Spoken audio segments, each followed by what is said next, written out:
Pac-12 conference, as we know it, appears ready to implode, leaving the future of Cal and Stanford athletics in limbo.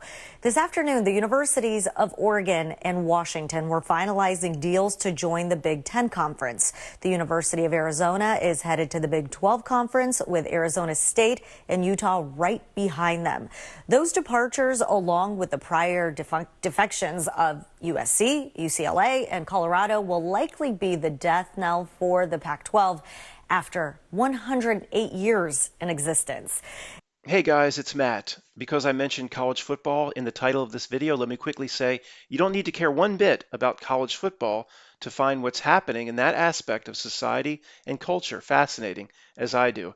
Don't need to watch any college football to appreciate this presentation. And if you don't know what's going on, I'll bring you fully up to speed in just a few minutes. It has to do with, as usual, society moving in the direction of creating the haves and the wealthy and the super rich, and the have-nots, the struggling and the poor. The great divide happens in all segments of society. It's happening now, where college football is forming these mega conferences with the big, gigantic names that you know, like USC and UCLA and Michigan. And all these little schools will be left out in the cold. Now, a few provisos before getting started. I won't be using our typical terminology. We assign certain names to, say, the darker part of reality that pushes society and culture into a place that nobody wants, where a populace wakes up one day with things that nobody wants and nobody asks for, and it always seems to move in one direction. More technology, more big business and corporation involved. We have names for that in hopes that this video could break out of the confines of our relatively small group. I have to keep that terminology out of it. Can always hope that somebody on the outside world will pick this up. I doubt it. Let me present one of the main points of this presentation now, or give a brief summary of it before getting into the details of it later. Okay, and again, in the circles that we run in here and what we investigate, we observe society and culture, and it almost always at this point in 2023 moves in a way that defies logic, defies common sense, and does not give the people or the population or the masses what they want. It puts in what it wants. Okay, I can't bring you up to speed in 5 minutes if you haven't been with us for the last 10 years. But the main point I want to make here is we know these forces that move society and culture exist. Okay, it's happening right now in college football. It happens in politics and all facets of society and culture. I want to basically make a prediction of what will happen to these small schools being left out in the cold that proves these forces exist. So let me fill you in briefly more details as to what's happening in college football a little bit later. But again, these mega conferences are being formed.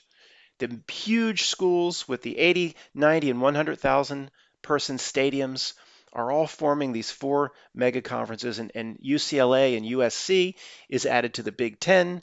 Arizona and Arizona State are going to the Big 12. The SEC is getting bigger. With the ACC, four gigantic mega conferences taking in all the major college football schools.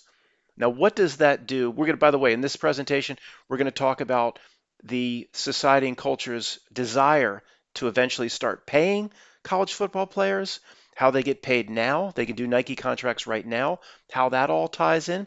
But once the dust settles on these four mega conferences, again, the Big 12, the Big 10, the SEC, and the ACC. Just because it says Big 10 doesn't mean there's 10 schools. Right now, I believe it's up to 18. It doesn't correspond. It used to correspond with the number of schools, but they kept the name. It no longer corresponds.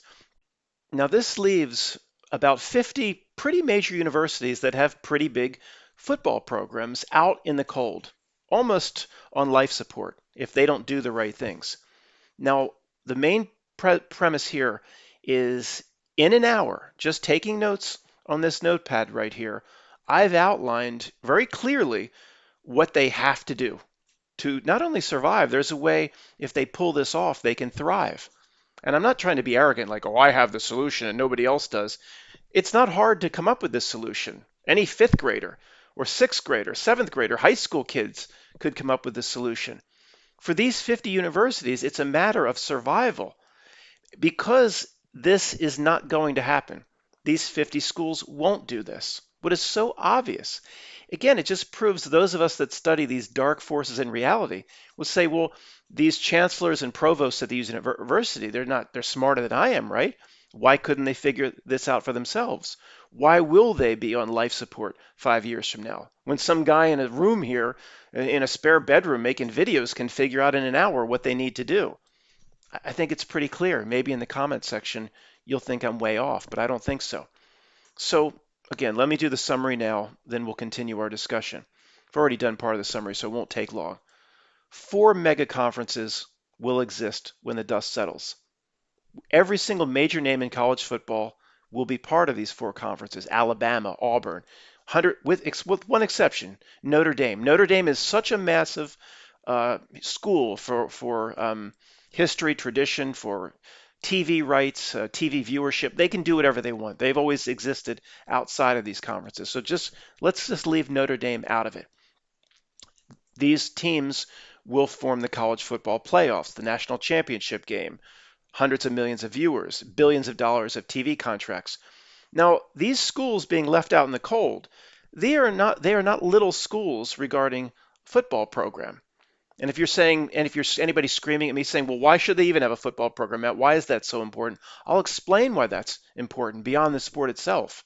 It's needed for the very survival of the school.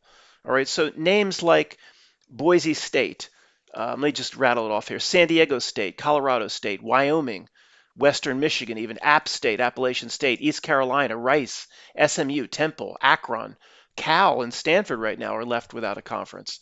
Stanford, School of Cal, University of California at Berkeley, Stanford will find a home, of course. If you're a mega school like that, you will find a home. Even if the Ivy League needs to take Stanford, I guess they'll take Stanford. It'll be very one-sided football for 5 or 10 years. But just take a school like Appalachian State. I mean, this is Boise State. They have stadiums, 50, 60, 70,000 people, hundreds of millions of dollars flowing in and out. These are not high school programs. They're all going to be left out in the cold, away from the college football playoffs, outside of these multi-billion-dollar contracts. They can't take the Big Ten or the Pac-12 or not the Pac-12. That's complete. That's one of the main parts of me bringing you up to speed on this. What caused all this was a dismantling of the Pacific 12. The Western schools out in the Pac-12 all started to jump ship on their loyalty to that conference. I think it was UCLA and USC left first to go to the Big Ten, and Arizona State went to the Big 12. Where I mean, Oklahoma's moving over to the SEC, so who's even there anymore? I don't even know.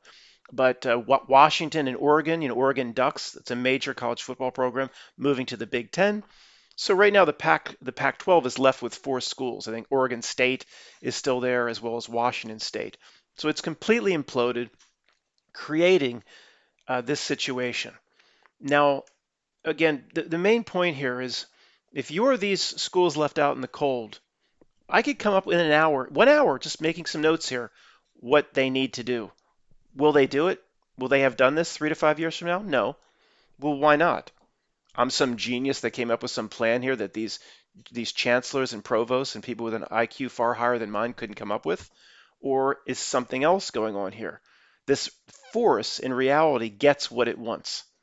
Whether people are aware or not as to why they make certain decisions, what presents itself or pops up in society at this point typically defies logic many times, defies common sense, and defies what people want or what populations want or what they would vote and say they want. And everybody around us seems to think that's just completely normal. To us, it's very strange. A great example is replay in college football or in NFL football. If people are walking by on the street and you tap them and say, "Can I ask you about replay, miss or sir?" Nobody wants it the way it's being presented now, where did he really drop the ball or not? And then they go to commercial and you wait for 5 minutes. And it's like, and they come back and the ref's still huddling over their little tarp looking at it from it. Nobody wants it the way it is now. Well, isn't the sport for the fans? Why don't they ever? It always defies common sense. Society and culture in general just flows in the direction towards putting out products. I mean, and we are talking specifically about sports here, but it's across the board. Populations never get what they want. It's very strange, but again, if you haven't studied what we've studied, I can't bring you up to speed in 10 minutes. It takes about 10 years to figure this out. So if you tap the man and the woman on the street, they might say, overall, I like that replay could overturn a call, but I don't like the way it's being presented. Every year, year after year goes by, and nobody likes the way it's being presented, yet it's never fixed. Why? Okay, I can't bring you up to speed. We just have to keep going. So what these schools need to do is what I'll outline now. It's common sense. Any fifth grader could come up with it. Yet you'll see 3 to 5 years from now, they won't have done it. What will happen to these schools? I don't know. Let me address one objection that many of you might be thinking about now. I listed those schools out. You might say, if App State or I said Temple or Western Michigan, if they lose the football program, Matt, so what? Let it go. The haves and the have-nots, they're not going to be able to keep up with Auburn and Penn State and Alabama, so they lose the football program. What's the big deal? Well, it is a very big deal. For the survival of the school, it's a big deal. Okay, one, it's not a given that these schools are always going to be able to turn people away in terms of enrollment. If they don't get the enrollment, a lot of these schools could implode. College football, college basketball, it's a big deal to not just the players, of course, to the students, to the entire college experience. It's a big deal in many high schools, the high school football and high school basketball. And I know people go to small schools, like they go up here in Pennsylvania to Shippensburg and Millersville and Bloomsburg, and they still, but these schools we're talking about here are not Shippensburg and Millersville, 2,200 enrolled. These schools, many, Colorado State, I mean, you're looking at 15 to 30,000 enrolled. And there are hundreds of millions of dollars of TV contracts that could be lost. You still can do something if you're these small schools to put a competitive product out. And I think you could actually thrive if they were to follow these simple steps. But it's not as simple as saying, "I let the football program go." That's just a little ignorant if anybody's putting that out. From the money alone that this school needs, or what they get now, they bank on that money. You can create basically what I'm proposing, a rival football program that won't be obviously in the lights in the stars like Alabama and Auburn and Clemson. It won't be that, but you can put a neat little organization together.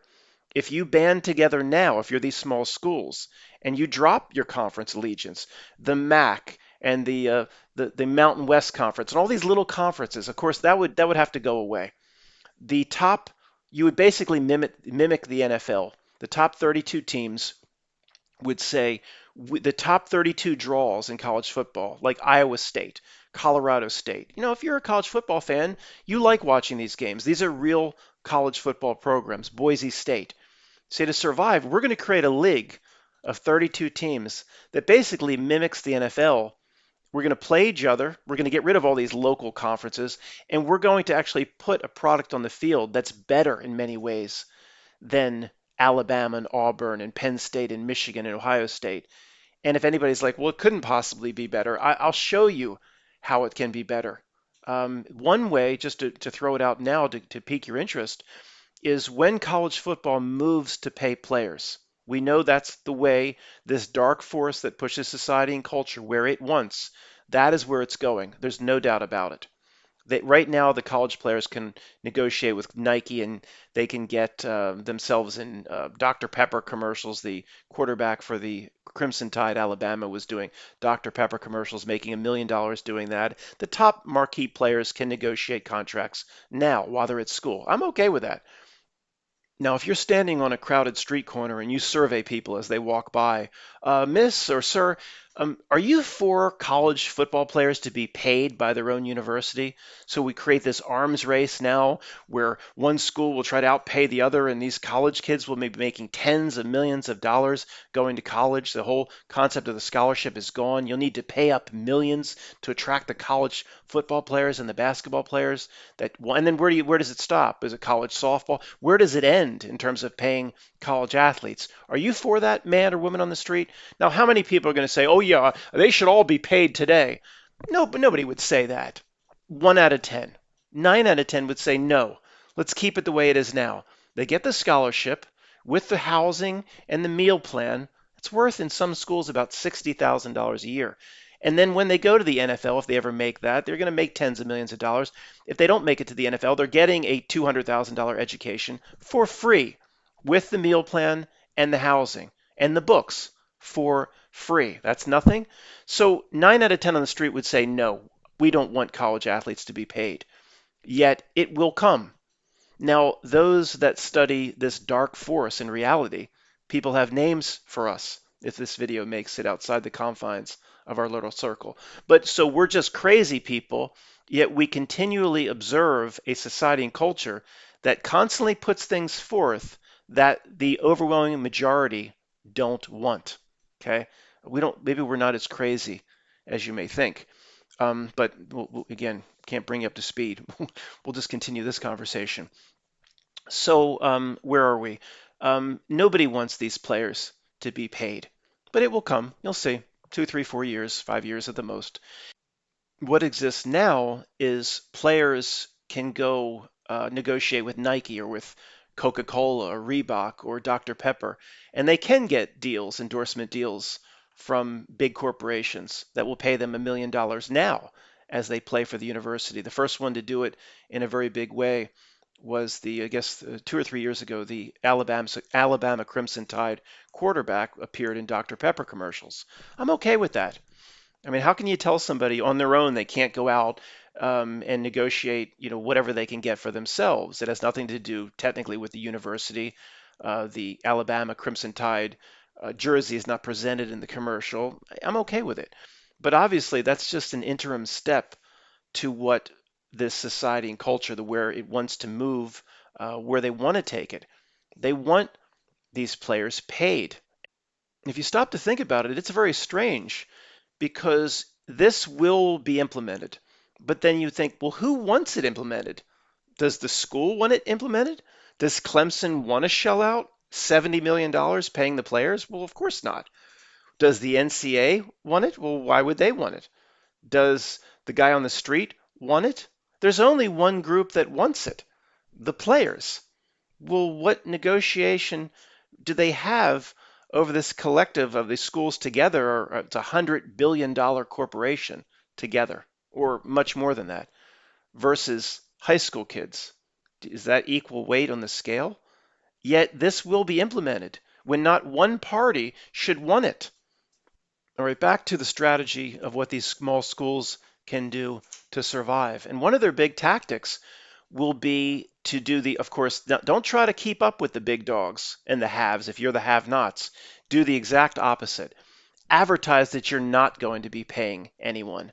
And the people like me that would be completely disgusted, there'll be millions and tens of millions that will be so disgusted with college football and college athletics at the big schools like LSU, for example, that trying to create this paying players arms race, where what's going to happen, where it happens in the NFL, it happens in Major League Baseball, the salaries will just inflate to disgusting levels as the decades go by, where you have people sitting the bench in Major League Baseball now that get in once a week or once every 3 weeks, and they make 20, $30 million over the course of their contract. Some players that can't even hit, that can't even field, are making $300 million over the course of their contract.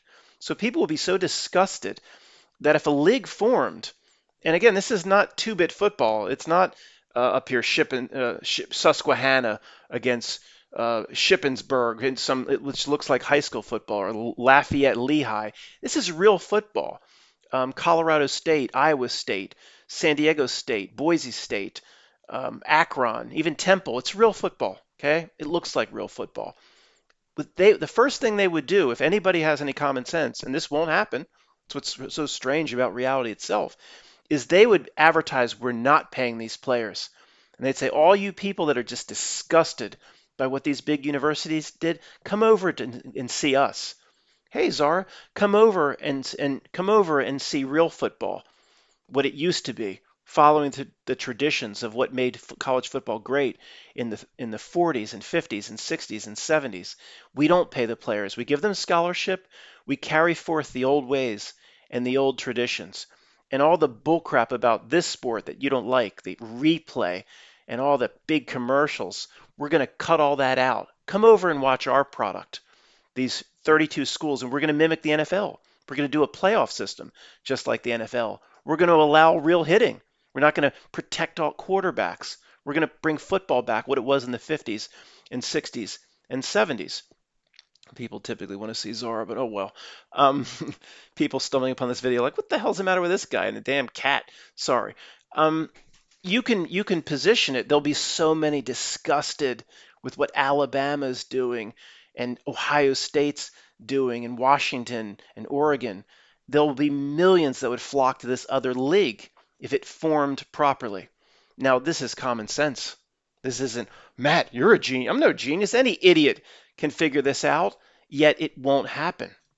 Why not?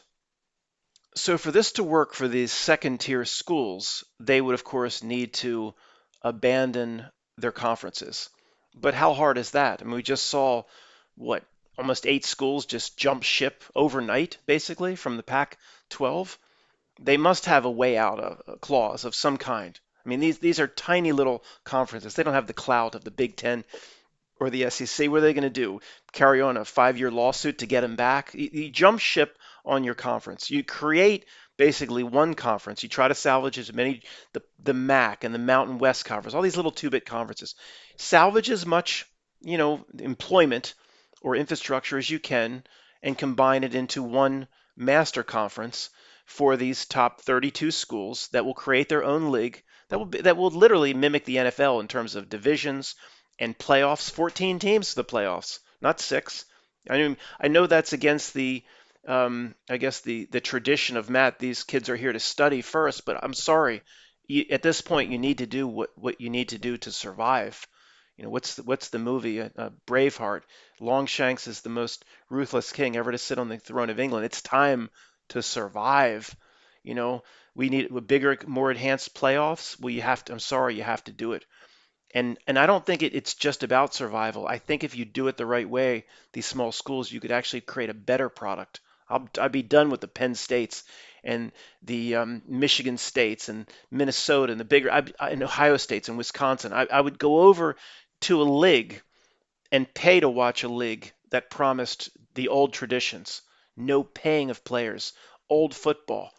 And again, for the objections, anybody thinking, these schools don't have to do this. So what if some of them lose their football programs? It's not that simple, and it is a matter of money and survival. Look, Penn State, a school like that, I don't know the type of land a lot of the other schools has. I mean, USC is in a tough position in downtown Los Angeles, but they can expand almost indefinitely. Penn State probably has a few thousand acres it owns. And if people are attracted to these, they're going to build a new stadium, I'm sure, at some point, 120,000 people.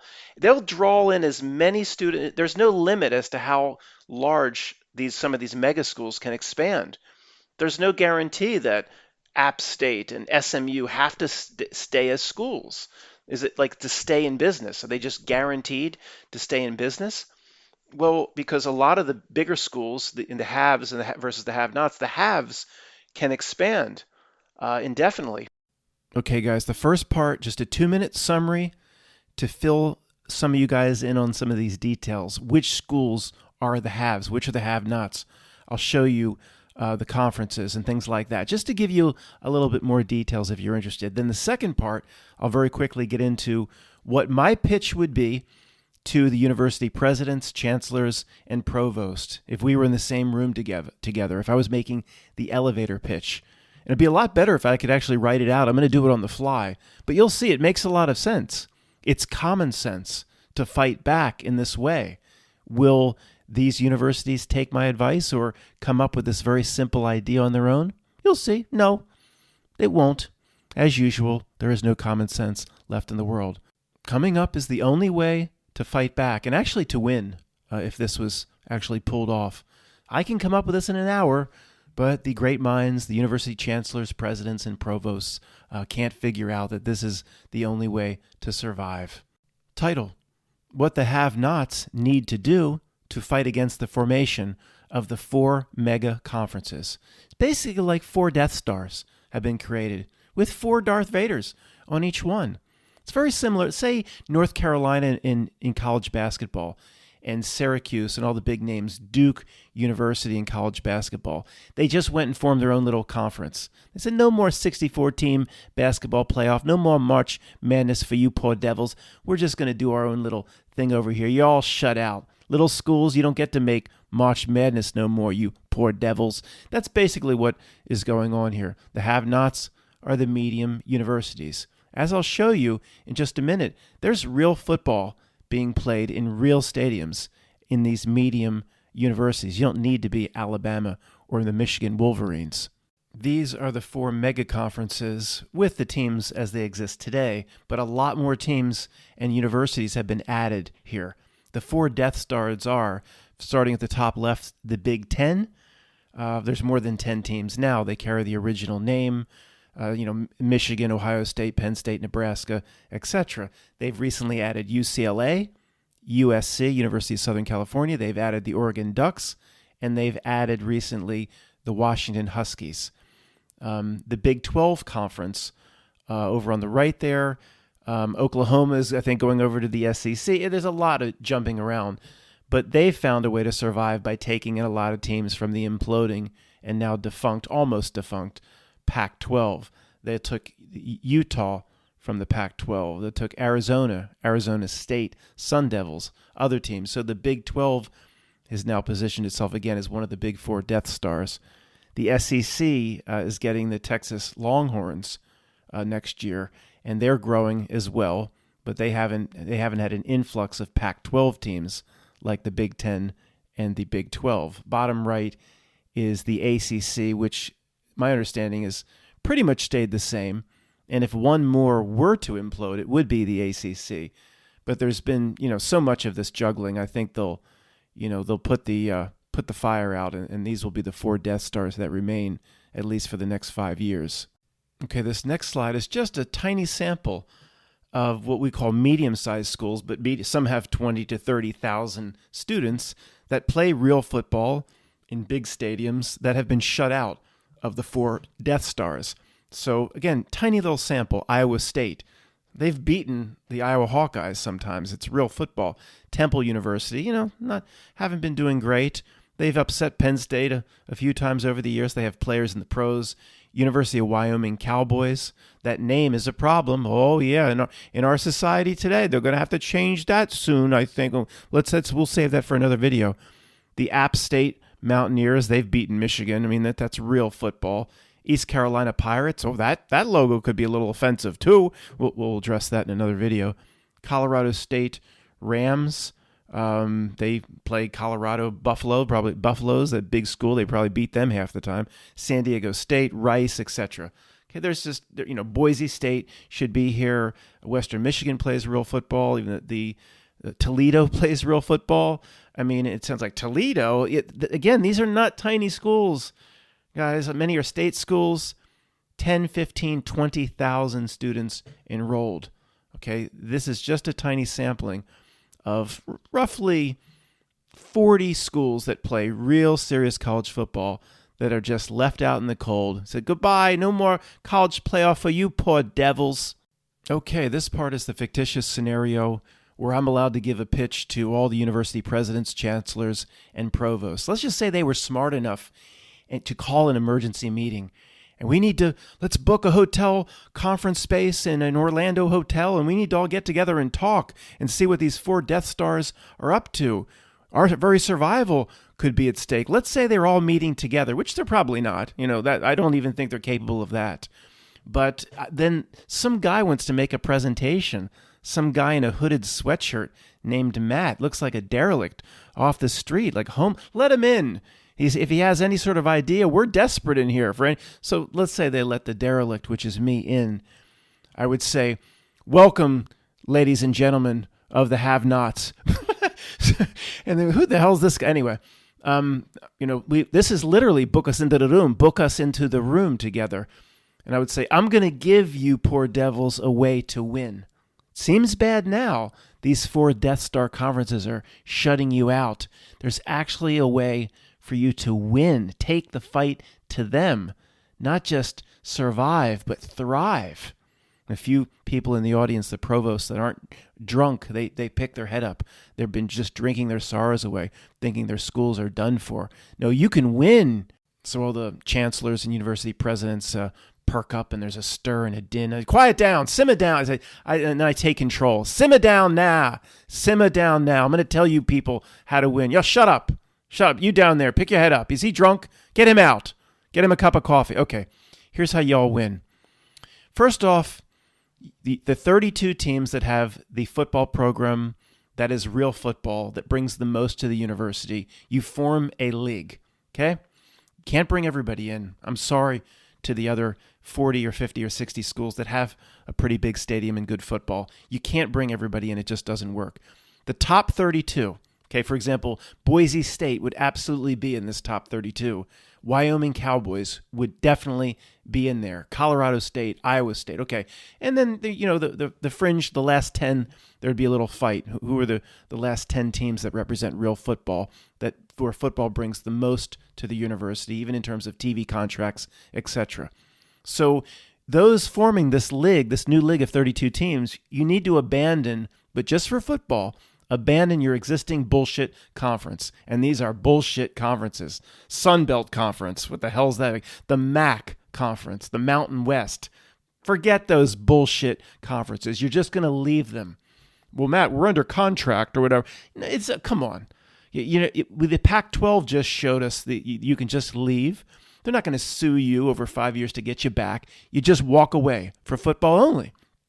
For softball and swimming and fencing and field hockey and even maybe basketball, you just stay in your conference for everything else. All right. But then now with this 32 teams across the country, the top 32, that's how many teams the NFL has. You mimic the NFL in every way you can, not in its poor rules and no hitting across the middle, in terms of its structure, in terms of the things that the people actually like. And then you drop the things about the NFL that people actually hate. For example, you adopt the NFL 14-team playoff system with you call it a Super College Bowl. Can you call it that without the NFL going after you for copyright and trademark infringement? All the advertisements around the time of the Super Bowl is like, are you ready for the big game? The big game. Because, oh, God forbid you say Super Bowl and the lawyers come after you. How pathetic. What a pathetic society has evolved before. I'm sorry, man. Okay, let's just move on. Call it the Super College Bowl. That's probably outside where the lawyers can come after you from the NFL. Form your 32 teams. 14 teams go into the playoffs, just like the NFL. Same exact structure. Okay. Number 2, the league is just for football. Okay, I mentioned this. All other sports, as is. Keep your little mountain conference or whatever, that bullshit. 3, mimic the NFL playoff system. I said that. 4, form a TV network for these 32 teams. I don't know. Let's name it right now. I don't know what you call it. Form a TV. This is not hard at all. Every major conference has their own TV network. On my Comcast cable, the SEC network's on Comcast cable, the Big Ten network, the Pac-12 had their own network. It's not that hard. You have streaming. The cable companies will pick it up, piece of cake. So the alumni and fans of these 32 teams will be able to watch the games. This is not that hard to do, and there are probably already exist now, these networks. Last, for this slide, play the games at odd times. Don't go head to head with Alabama. Try not to go head to head with Ohio State until 5 years later you prove you have a better product. It will become a better product. But do Wednesday night football, Tuesday night football, do odd things. Thursday night football, Friday afternoon football, Friday night football, a little bit of a conflict with what high schools do. Fine. Saturday, play real early. You're going to have to play all day Saturday, but try to avoid the head to head as much as possible. So the first slide was the structure, the boring part. This is the exciting part. Slide 2, how to win, how to beat those 4 Death Stars. Let me present the strategies very quickly, then we'll go into each in more detail. 1, and most importantly, go very public in this new league that you will never pay student athletes. You're not going to play this game, this new arms race. It's coming, guys. It's coming. Alabama, Penn State, Michigan, it will come. Maybe it won't be 3 to 5 years like I think. Maybe it will be 7 years, but it is absolutely coming. I can guarantee it. This whole league, this new league idea that we're pondering here will be based on hoping that the big schools start paying, because it will make this league look real good to a lot of people who will be disgusted when they see college students being paid by the university $5, $7, $10 million to play. That will be disgusting to a lot of people. So right off the bat, public, this league will never pay a penny. Scholarships, of course.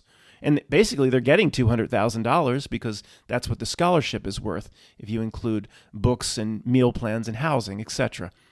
Next, stress education first. Did we forget that's what a university is supposed to be for? You actually stress that. Make the big schools like Alabama look like football sweatshops. Expose that football there, places like that at LSU, whatever, comes before education. Expose them all. Get ruthless on their asses. Ruthless tactics against the Death Stars and the haves.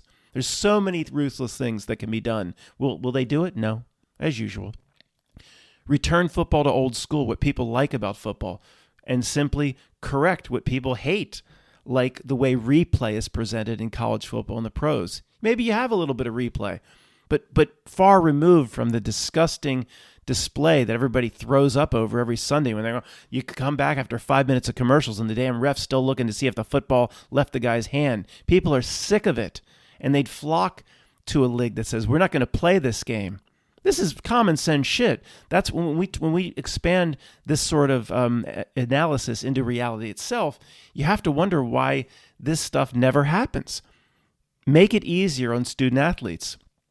Tell the athletes there's only going to be 3-hour practices 6 days a week. And if anybody's going, that's a ton. That's nothing compared to what athletes at Ohio State or Notre Dame or Michigan have to go through. They have, in the summer, they have the 2-a-days, 3-a-days, and they have the practice, and then they have to watch film. And football comes way before school in these basically one practice. Practice is going to be about 3 hours. One practice, 6 days a week. That's it. Not 2-a-days, not 3-a-days, not 2 hours of film. That's nothing. Okay, it sounds like a lot here. That would be attractive to a lot, even players that eventually think they're going to go to the pros. That relates to the next bullet. Promise exceptional athletes. They will be noticed by the NFL. It's not hard to make this pitch because players that come from tiny little schools that nobody knew about in college are noticed by the NFL. Joe Flacco is a Super Bowl quarterback for the Baltimore Ravens. He played on the University of Delaware. It's a second-tier school. Nobody knew about him in general until he went to the pros. The pros aren't going to miss exceptional athletes. So lastly, steal players away from big schools. Yeah, you can do it, even though they're not being paid.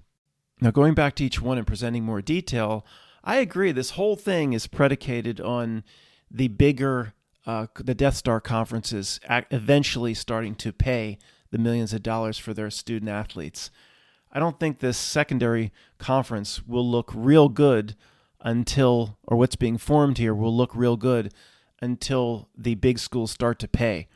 I'm sure it's going to happen. I'm sure it's just a matter of time. I would say 3 to 5 years. That's my estimate. So maybe this would have to be held back until they start paying. But you could be forming this now. You could be talking. You could be making plans if you're these 32 schools of what you need to do the moment the big Death Star schools and the Death Star conferences start paying their athletes. People will be disgusted. And how many people do you need to support this new league to make it work? I don't know. You don't need more than 10 or 15 million people at some point watching. You don't have to be an alumni of Colorado State to want to watch Colorado State on television. You'll have tens of millions of people, as you would be and as I would be, disgusted if the linebacker at Iowa Hawkeyes or Michigan State Spartans is making $1 million paid by the school. Because then you get into those same old debates that, well, is that $1 million that could have gone to scholarships to help needy kids that can't afford the tuition go to school? And where's that money? Who's being robbed when that linebacker makes the $1 million? Who's who's being robbed of where that money would have gone? I mean, you get into those types of moral issues, of course, but they would, it'll never happen. But you could be so ruthless if you were this league forming. You could just pile on with the TV commercials about how disgusting it is that now arms race and salary has happened at the college level. And you could make the commercials say, what's next? High school? And basically, it's already happening to a degree in high school. The large prep school, whatever you want to call it, where LeBron James went, they go and they can't pay them, but they'll recruit them. Okay, they'll say, they can give them, I believe, free tuition, maybe based on need, but they'll go and move 4 states away to play basketball. It doesn't make any sense. It really overall doesn't make any sense. It defies common sense. So if you're LeBron James, you can't just play for your little 2-bit team. The NBA will never notice you. They just won't know that a 6'6" phenom that can jump and touch the top of the backboard. They won't know they won't give you a shot. It doesn't make sense. Why did he even care about going to play for a big noticed high school? It's just Kobe Bryant came. I went to Upper Merion. He went to, I believe, it was Lower Merion. It's not right across the way from where I went, but it's only 25 minutes down the road. Well, if you're that good, they're going to notice you. So you can be real ruthless in an advertising campaign. Once they start paying, if you form this alternative league, it's almost, to me, the big schools would almost be doomed. You could make them look so bad. Let's go on to number 2, as to how you would form or format your television commercials. You would stress actually schools are about education, and you could get 100 million more people to be disgusted with the 4 big Death Stars. Make Alabama and LSU and Ohio State look like sweatshops. Expose that football comes before education at these schools. That wouldn't be hard to expose because it absolutely does come way before education. Ruthless tactics against the haves. There's so many things you could do. A defensive lineman that played about 30 years ago named Dexter Manley.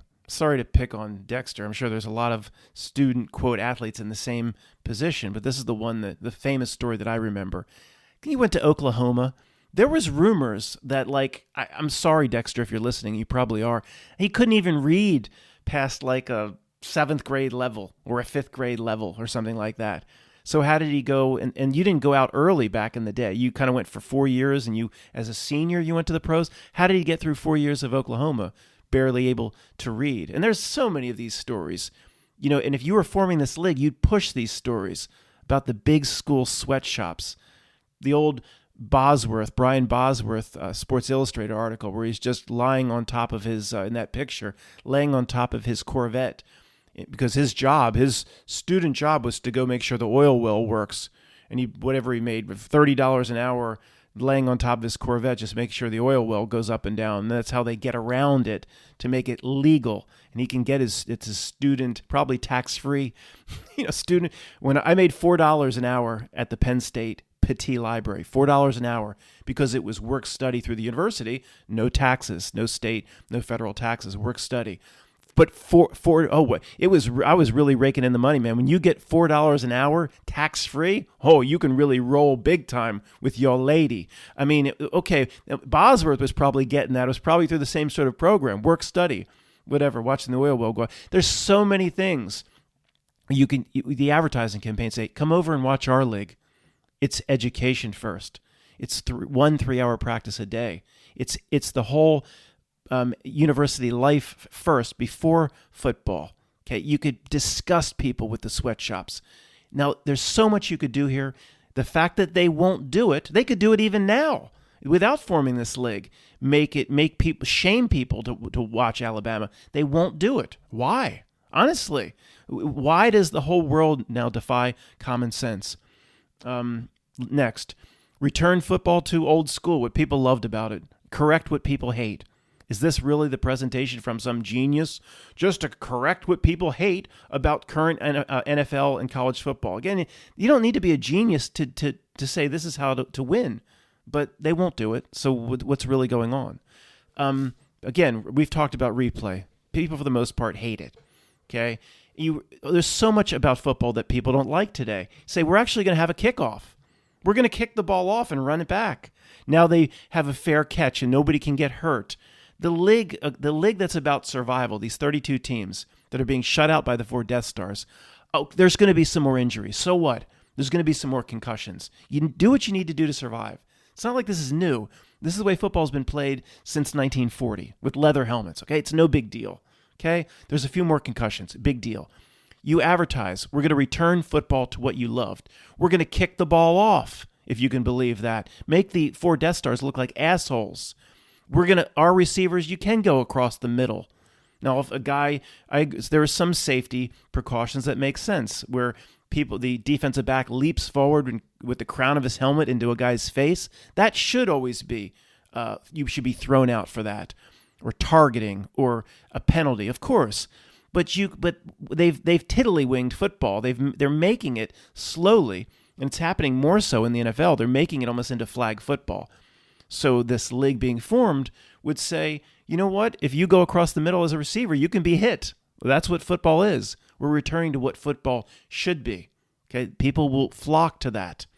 The Death Star conferences will always follow what the NFL wants for many reasons. Some reasons we discuss in other places on this channel that I'm not going to get into now. Next, make it easier on student athletes. Again, 1 3-hour practice, 6 days a week. That could, knowing how much goes into football at Notre Dame or Ohio State, that could attract some players. You're here to go to college or university, have the complete experience, including, guess what? Don't forget, including learning something. I mean, that would appeal to your more quality student athlete. We'll come back to this one. There's more we could do here. Next, promise exceptional athletes. They will be noticed by the NFL. This isn't hard. Say, Jerry Rice went to Southern Mississippi State or some school that's never been on television ever. And the NFL didn't miss Jerry Rice. If you're good, they will find you. Okay, and it's not, and you could convince these players that, look, here's how the NFL will find you. We know the top 10 people in the NFL. We know how to get them your videos. We know how to make sure you're not missed. That could easily be convinced. Okay. Lastly, which is some people will say this is impossible if the big Death Star conferences are paying. How do you do the last one? Steal players away from big schools, even though they're not being paid in your league. Now, how would this possibly happen? Okay, first off, it's not going to be very common. You're not just going to be taking linebackers and defensive linemen left and right from the Georgia Bulldogs and Alabama, but you will be able to steal some, because this is a very strong argument. If I was representing this new league and I could get to somebody that was looking to go to Alabama or they have this, we didn't even talk about this transfer portal, which is completely ruining college football. Again, nobody wants it, yet somehow it exists. Players can just go back and forth between schools and go play for the Oregon Ducks, and then they're not getting starting time, so then they're going to play for the Iowa Hawkeyes, and they just go all over the place like free agents in the NFL. Nobody wants that in terms of the fan base, yet it exists. Millions of things exist in this reality that nobody asked for, yet somehow it exists. But we're just crazy people for pondering how that happens. So you could steal them away. You say, look, fine, you're going to go to Alabama, and you think you're the starting defensive back. But you know who's right behind you on the depth chart, second and third on the depth chart? Other high school All-Americans or All-State, they're getting the top athletes. You know what happens? You get hurt, you're replaced, and you sit the bench. And you have to go into the transfer portal. And they could write in your contract, if they're going to pay you, they're going to say, well, $1 million or whatever. But if they're going to put right in the contract, if you're hurt, they might have to continue to pay you. If you sit the bench or you lose your job, it'll be right in the contract. You're going to lose the money. So you get an ankle injury, then who's waiting to take your spot if you play on Alabama? Other all-state incredible players. You come over to our league, I mean, as an exceptional athlete, you're guaranteed to play. Don't you? If you eventually want to get to the NFL, and that's all they ever want to do is get to the NFL, you're guaranteed to play. It's so bad. You could use case studies. Jalen Hurts is probably considered the second best quarterback in the NFL. He was benched from Alabama. They in the championship game, they sat him down, and you're not good enough. They brought in the other phenom, Tua Tagovailoa or whatever, who was even better. But if you can bench Jalen Hurts, who's the second best quarterback in the NFL, sit him down because he's not good enough, then anybody in the 4 Death Star conferences can be benched or sat down because the players behind you are super phenoms themselves. Come over and play for the Wyoming Cowboys. You'll never sit. You'll only sit if you're hurt. I mean, that doesn't appeal to some people. You're not going to get paid. And then a lot of these players, the marquee players will be paid, but it will take 10 years for, the a unheard of defensive back playing for the Indiana Hoosiers to make any real money even once they start paying the players. So what they're going to make? The $50,000 a year. I mean, they all want to make it to the NFL. It doesn't. That's not significant. Say, forego your $50,000 a year if you're not a marquee player in the Death Star League. Come over to our league. You're guaranteed to play. And if you're good enough for the NFL, we'll make sure you're noticed. You can make a strong argument in every area that matters against the sweatshop leagues. But again, let me summarize. It's something strange with reality itself. When I can put this forth, I'm sure a lot of this makes sense to you. I'm sure it's not perfect, but it won't happen. The other schools will just struggle to survive. They won't get together and come up with these ideas, and they never, in a ruthless marketing way, will never take it to the Death Star conferences. They'll never talk about the sweatshops, and once the Death Star conferences start paying these students, those smaller schools will not go after them and make them look like despicable creatures. It just won't happen. Everybody plays ball. Everybody plays nicely. That's why there's things going on in society, culture, and reality itself that if you talk about it, there's a name for people that talk about it. You're called one of those people, a conspiracy person. But so 5 years from now, all these little schools will be struggling. None of them will do any of the things outlined here. But, hey, you just got to be some derelict in a sweatshirt in a room here to have good ideas, and you can't possibly ever have good ideas if you're a university chancellor, provost, or president. I mean, that's what makes no sense is why none of these common sense ideas are ever adopted. And per reality in general, why reality and society and culture keeps putting things in place that not only nobody asked for, that nobody wants. Thanks for listening.